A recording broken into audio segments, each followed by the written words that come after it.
BJP से बड़ी जानकारी आपको दे दे, प्रदेश प्रभारी का जयपुर दौरा कल रहने वाला है। राधा मोहन दास अग्रवाल बैठक लेंगे, संगठन पर्व को लेकर के फीडबैक लेंगे। सुबह 11 बजे बीजेपी मुख्यालय पहुंचने का कार्यक्रम बताया जा रहा है। इस वक्त की ये बड़ी जानकारी आपको दे रहे हैं। संगठन पर्व को लेकर के कल फीडबैक जो है प्रदेश प्रभारी लेने वाले हैं। प्रदेश प्रभारी का कल जयपुर दौरा रहने वाला है। इस वक्त की सबसे बड़ी जानकारी, सुबह 11 बजे बीजेपी मुख्यालय पहुंचेंगे, संगठन पर्व को लेकर के फीडबैक राधा मोहन दास अग्रवाल लेंगे, साथ ही साथ बैठक भी लेंगे। काफी महत्वपूर्ण ये बैठक मानी जा रही है, तो बड़ी जानकारी आपको दे रहे हैं। राधा मोहन दास अग्रवाल कल बैठक लेंगे, जयपुर दौरे पर प्रदेश प्रभारी कल रहने वाले हैं।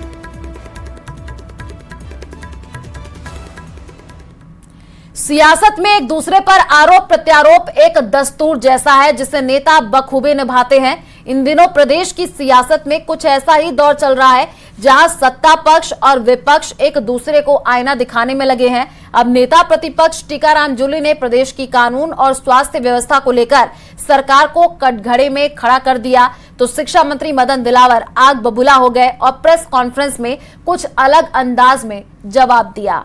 देखिए रिपोर्ट। प्रदेश की सियासत में वार पलटवार का दौर, टीकाराम जूली के आरोप पर दिलावर का जवाब। कांग्रेस के प्रतिपक्ष के नेता श्रीमान टीकाराम जी जूली आजकल अपने जिंदा रहने का परिचय देते रहते हैं। कहा कांग्रेस राज में खुले घूमते थे गुंडे। इतना क्षोभ था, लेकिन अब क्षोभ गायब हो रहा है, तो इनको चिंता हो रही है कि हमारे जिनको हम संरक्षण देते थे, बलात्कारियों को, चोरों को, डकैतों को, जिसमें अधिकांश कांग्रेसी भी होते थे, अब उनको जेल में जाना पड़ रहा है। स्वास्थ्य, कानून और वादा खिलाफी के आरोप लगाते हुए नेता प्रतिपक्ष टीकाराम जूली ने एक के बाद एक कई पोस्ट किए। उनकी हर एक पोस्ट में प्रदेश की सरकार निशाने पर है।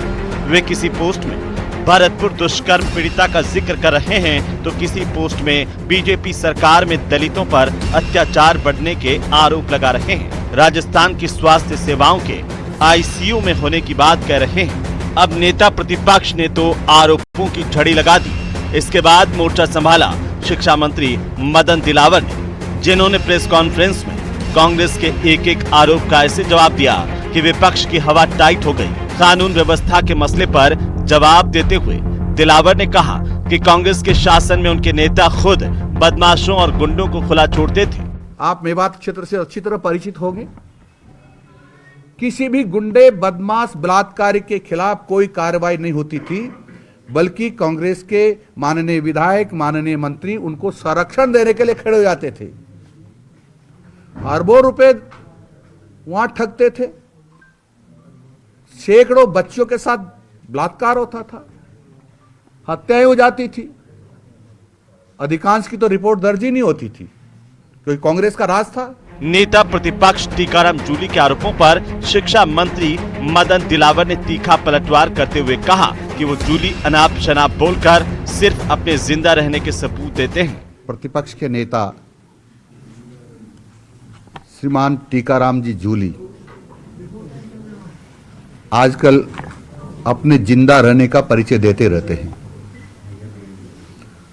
उनको पता भी नहीं रहता वो क्या बोल रहे हैं, क्या बोलना चाहते हैं, कुछ भी बोल देते हैं और अनाप शनाप बयान देते हैं, जिनके न तो पूंछ होती है न सिर होता है। उनकी आदत बन गई है कि बोलो और भाग जाओ। अब शिक्षा मंत्री मदन दिलावर को जवाब देने सामने आए कांग्रेस नेता स्वर्णिम चतुर्वेदी, जिन्होंने प्रदेश में बढ़ते अपराध की बात कही और सरकार पर तंज कसा कि वो अपनी पीठ थपथपा रही है। बलात्कार की घटनाएं हो रही हैं, यह प्रदेश को शर्मसार करने वाली घटनाएं हैं और प्रदेश की जनता दहशत में जी रही है और मंत्री अगर पीठ थपथपा रहे हैं तो निश्चित रूप से यह निंदनीय है। बहरहाल ये सियासत है, जहां सत्ता पक्ष हो या विपक्ष एक दूसरे की खामियां जगजाहिर कर जनता का भरोसा जीतना चाहते हैं। अब कौन सही है, कौन गलत, ये जनता खुद तय करती है, लेकिन ये तय है कि इस तरह की बयानबाजी आने वाले दिनों में भी जारी रहेगी। Bureau report, news 18 Rajasthan. उद्योग राज्य मंत्री के विश्नोई ने पीसीसी चीफ गोविंद सिंह डोटासरा पर तंज करते हुए कहा कि डोटासरा गजनी अंकल बने हुए हैं। 13 महीना पुराना इतिहास वह भूल चुके हैं। सोच समझकर डोटासरा बयानबाजी करे। जनता ने उपचुनाव में भी अपना आशीर्वाद बीजेपी को दिया है।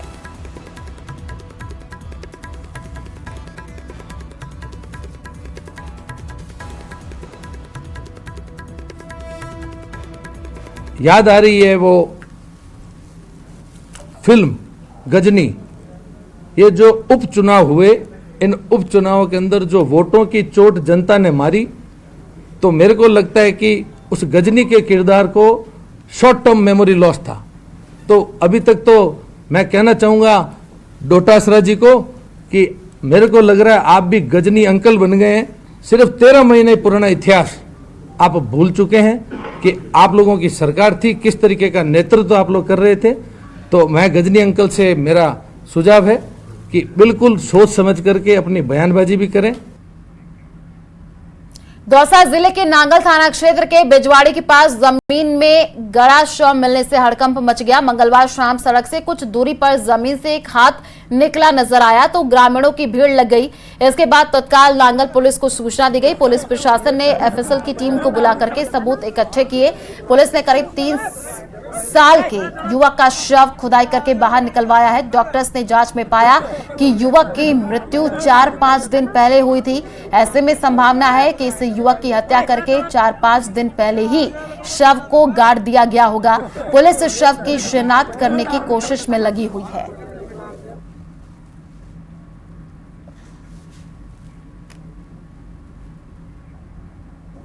झुंझुनू में हिस्ट्री शीटर रोहित महल के घर पर फायरिंग मामले में ब्लैकिया गैंग के चारों आरोपियों का पुलिस ने मुख्य बाजार में जुलूस निकाल करके गुड़ागौड़ जी के मुख्य बाजार में पैदल घुमाया। जुलूस के दौरान बदमाश हाथ जोड़ करके माफी मांगते हुए दिखे हैं। देखिए रिपोर्ट। बदमाशों की निकली हेकड़ी, कान पकड़कर मांगी माफी। भरे बाजार हिस्ट्री शीटर का जुलूस। ये तस्वीरें उन लोगों के लिए नजीर हैं जो अपराध की दुनिया को रौब समझते हैं और कानून को ताक पर रखकर वारदातों को अंजाम देते हैं। पुलिस की गिरफ्त में आए तो हिस्ट्री शीटर की सारी हेकड़ी निकल गई।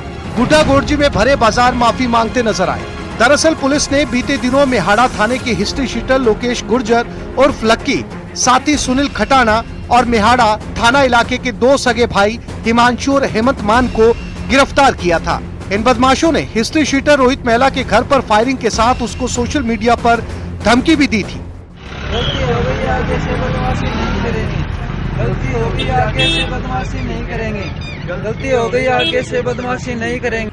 अभी जो 2 प्रकरण हमारे यहाँ दर्ज हुए थे, पूर्व में भी 2 इन अपराधी जिन्होंने फायरिंग करी थी तो उनको गिरफ्तार करके हमने न्यायालय में पेश किया था। उसके बाद जो मुख्य आरोपी थे 4 उनको भी गिरफ्तार कर लिया और आज 24 तारीख तक पुलिस रिमांड पर है।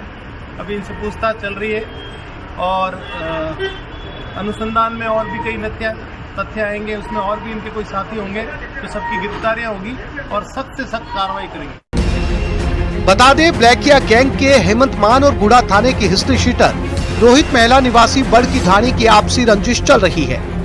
ब्लैकिया गैंग ने पहले हांसल सर और बाद में बड़ की ढाणी में रोहित महिला के घर पर ताबड़तोड़ फायरिंग की थी। पुलिस ने इस तरह की फायरिंग की वारदात को चुनौती के रूप में लिया। इसके बाद आरोपियों को दिल्ली और जयपुर से दबोचा गया। न्यूज़ 18 के लिए झुंझुनू से कृष्ण सिंह की रिपोर्ट। धौलपुर के राजाखेड़ा इलाके में बजरी माफिया ने पुलिस टीम पर हमला कर दिया, जिसमें कांस्टेबल राम सहाय जख्मी हो गए। उनके कंधे में गोली लगी। सूचना मिलते ही मौके पर एसपी सुमित मेहरड़ा के नेतृत्व में पुलिस की 13 टीम मौके पर पहुंची। इस दौरान माफिया ने एक बार फिर फायरिंग कर दी, जिसके बाद पुलिस की जवाबी कार्रवाई में 3 बजरी माफिया घायल हो गए। देखिए रिपोर्ट।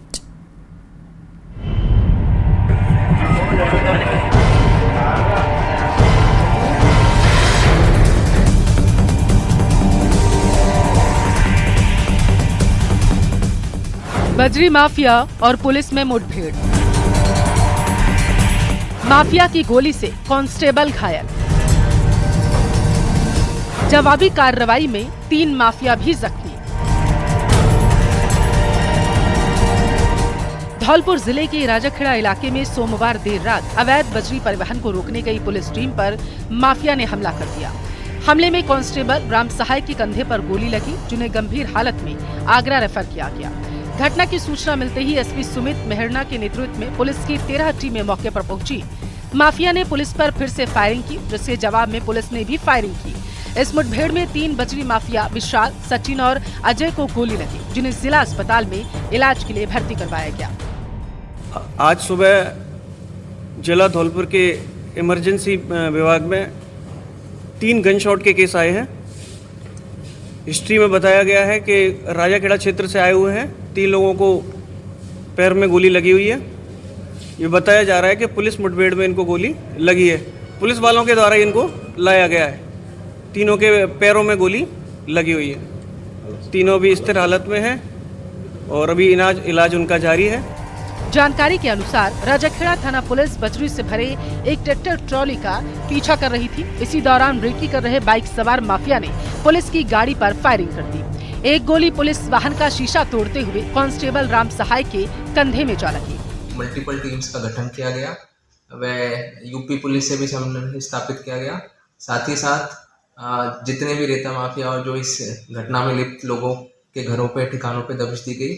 इसी संदर्भ में एक मुठभेड़ हुई, जिसमें 3 जो अक्यूज थे उनके गोली लगी और उनको गिरफ्तार किया गया। साथ ही साथ घटना में प्रयोग हथियार, 2 बाइक व ट्रैक्टर भी जब्त किया गया है।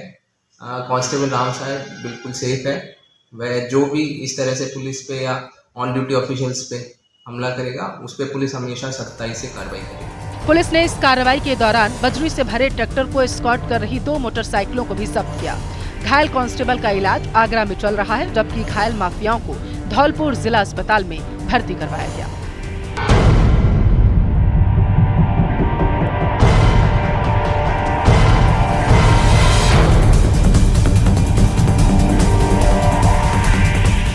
पुलिस ने अब अज्ञात बदमाशों की तलाश में कई टीमों का गठन किया और रात भर बदमाशों को पकड़ने के लिए तलाश की गई। उस दौरान बदमाश और पुलिस के बीच मुठभेड़ हुई। मुठभेड़ में पुलिस की गोली बदमाशों के पैर में लगी है, जिसमें 3 बदमाशों के पैर में गोली लगी है। गोली लगने के बाद पुलिस उनको जिला अस्पताल लेकर आई है, जहां उनका उपचार चल रहा है। हरबीर शर्मा, न्यूज 18, धौलपुर। डिडवाना में एक बुआ अपने 2 भतीजों के साथ दर दर की ठोकरें खाने के लिए मजबूर है। न किसी के पास इन फरियादियों के लिए सांत्वना के 2 शब्द हैं और न मदद मुहैया कराने का जज्बा। क्या है ये पूरा मामला, समझिए इस रिपोर्ट में।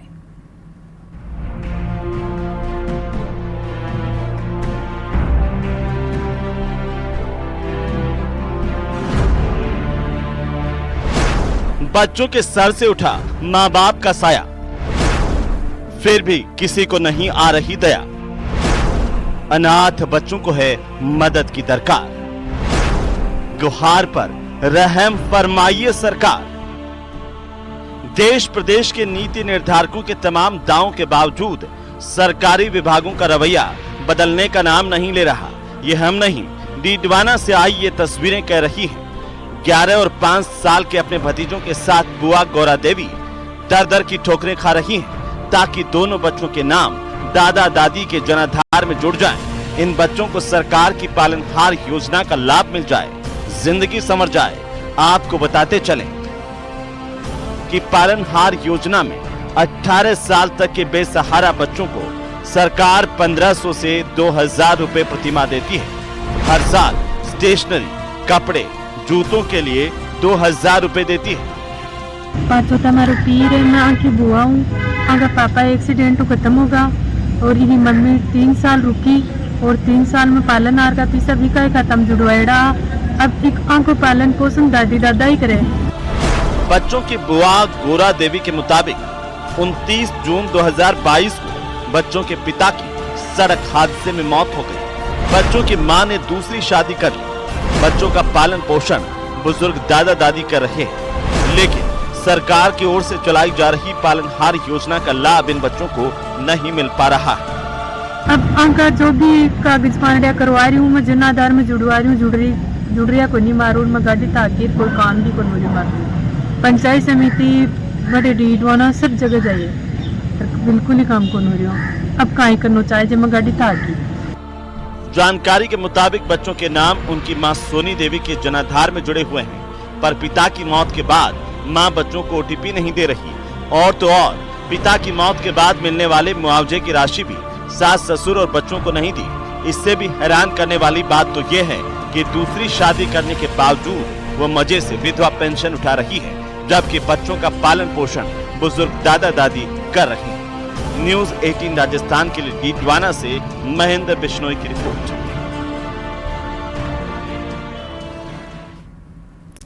भारत और पाकिस्तान के बीच किसी रिश्ते की कल्पना कर पाना मुश्किल लगता है, लेकिन पाकिस्तान में एक ऐसी कौम भी है जो आज भी अपनी बेटियों की शादी भारत में करती है। जी हां, हम बात कर रहे हैं सिंध में रहने वाली सोढ़ा परिवार की। सोढ़ा परिवार अपनी बेटियों की शादी बॉर्डर के इस पार बसे राजस्थान में करते हैं। ऐसे ही कई रिश्ते बाड़मेर, जैसलमेर और जोधपुर आदि इलाकों में हुए हैं। देखिए रिपोर्ट।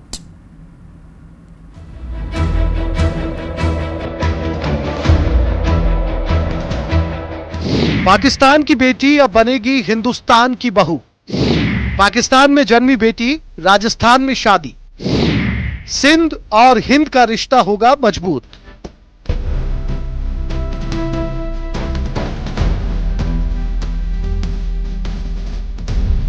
पाकिस्तान में जन्मी बेटी अब राजस्थान के जैसलमेर की बहू बनेगी। बारात जैसलमेर से जोधपुर के लिए रवाना हो चुकी है। पाकिस्तान में एक कौम ऐसी भी है जिसने आज तक अपने सारे रिश्ते भारत से ही रखे हैं। ये कौम पाकिस्तान के सिंध में रहने वाली सोढ़ा राजपूत जाति है। सोढ़ा राजपूत अपनी बेटियों की शादी पाकिस्तान में नहीं करते। उनके समुदाय की सभी लड़कियों की शादियां बॉर्डर के इस पार बसे राजस्थान के बाड़मेर, जैसलमेर और जोधपुर में होती है। अब की बार पाकिस्तान की बेटी मीना की शादी जैसलमेर में होने जा रही है। इसके लिए बेटी वाले जोधपुर आए हैं।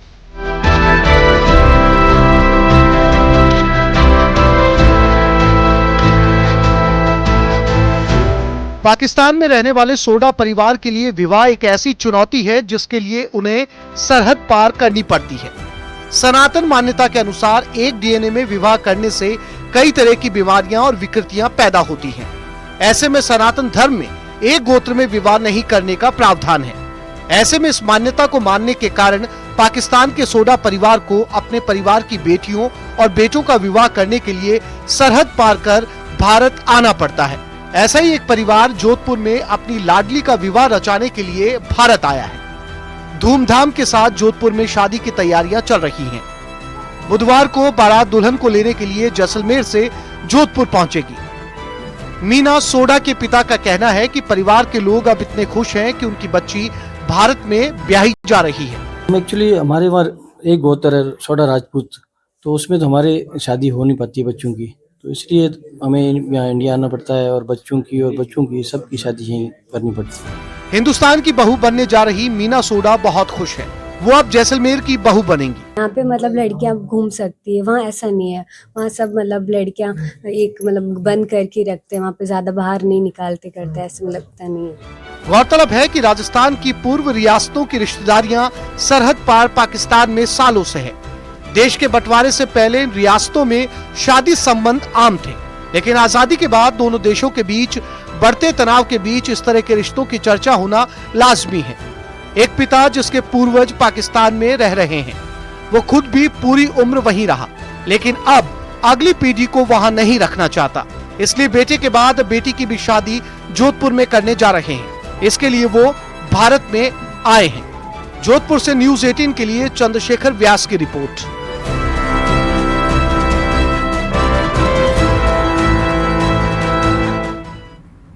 जयपुर जंक्शन रेलवे स्टेशन पर भारतीय रेल की अमृत स्टेशन योजना के तहत रीडेवलपमेंट का काम जारी है। स्टेशन के प्लेटफॉर्म नंबर 2 और 3 पर एयर कॉन्कोर्स बनाया जा रहा है और उसके लिए तकरीबन 2 महीनों तक दोनों प्लेटफॉर्मों की गतिविधियां प्रभावित रहेंगी। मार्च से 1 मई 2025 के बीच तकरीबन 26 ट्रेनें रीडेवलपमेंट के काम के चलते प्रभावित रहेंगी। इस दौरान 8 ट्रेनें खातीपुरा जयपुर जंक्शन दुर्गापुरा और सांगानेर जयपुर जंक्शन के बीच आंशिक तौर पर रद्द रहेंगी। वहीं 6 ट्रेनें ऐसी हैं जिनका खातीपुरा तक विस्तार किया जा रहा है और इस दौरान 8 ट्रेनों के रूट में भी थोड़ा बदलाव किया जा रहा है। वहीं जोधपुर वाराणसी ट्रेन 16 मार्च को 3.5 घंटे देरी से चलेगी और 3 ट्रेनों को रेगुलेट किया गया है। रेलवे के जयपुर रेलवे स्टेशन के पुनर्विकास का काम काफ़ी तीव्र गति से चल रहा है और लगभग 700 करोड़ की लागत से हम स्टेशन का पुनर्विकास कर रहे हैं। इस स्टेशन के पुनर्विकास का एक जो खास आयाम है और जो पहलू है वो है एयर कॉन्कोर्स की स्थापना, जिसमें कि हम फर्स्ट प्लेटफॉर्म से एंड ऑफ द प्लेटफॉर्म के बीच में ऊपर स्काई जो एरिया है, स्काई वॉक का जो एरिया है, वहाँ पे हम एक मल्टी फैसिलिटी का एक एरिया बना रहे हैं एयर कॉन्कोर्स के नाम से, जिसमें बहुत सारी यात्री सुविधाएं जो प्रदान की जाएगी। और इसी एयर कॉन्कोर्स की सुविधा प्रदान करने के लिए जो प्लेटफॉर्म नंबर 2 और 3 के जयपुर स्टेशन का ब्लॉक लिया जाएगा, इससे कारण से लगभग 2 माह के लिए मार्च और अप्रैल में गाड़ियों का संचालन प्रभावित होगा, जो कि इस तरह से रहेगा। 8 गाड़ियों का आंशिक रद्दीकरण किया जाएगा। 6 गाड़ियों का हम जयपुर की जगह खातीपुरा तक विस्तार कर रहे हैं ताकि वो खातीपुरा तक चली जाए और यात्री जो है वहाँ पे खातीपुरा से बोर्ड और डिबोर्ड कर सके।